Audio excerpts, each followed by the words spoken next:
Neste episódio vamos aprender o vocabulário das várias roupas. Antes de começarmos, por favor, deixe-nos um like e subscreva. Camisa, camisa, t-shirt, t-shirt, camisola, camisola, vestido, vestido, blusão, blusão, casaco,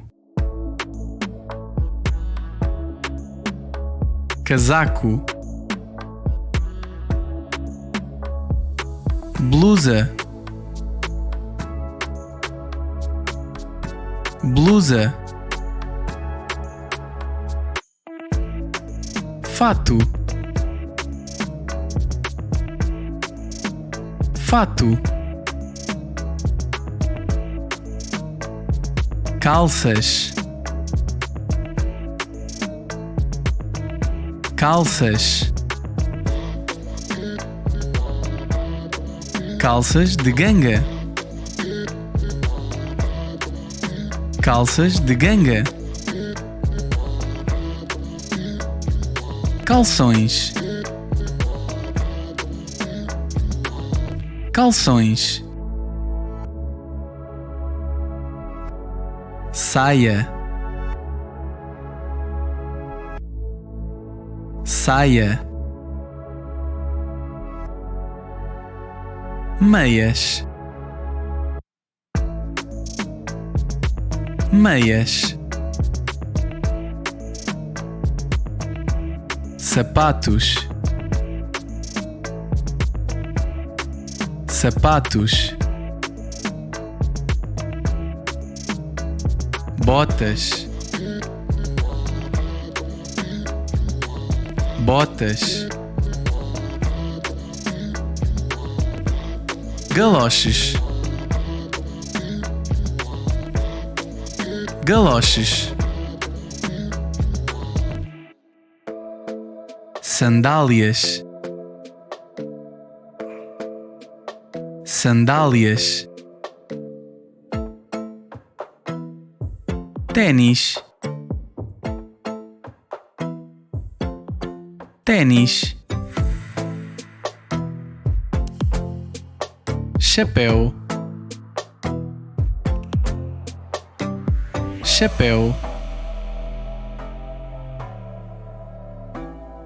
gorro, gorro, óculos, óculos, cachecol, cachecol, gravata, gravata, colar, colar, carteira, carteira, pulseira, pulseira, cinto, cinto, luvas, luvas, anel, anel,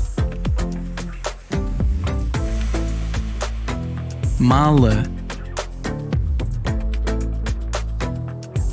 mala. Qual foi uma nova palavra para si? Deixe-nos um comentário abaixo e diga o que aprendeu. Por favor, lembre-se de subscrever no nosso canal e deixe-nos um like.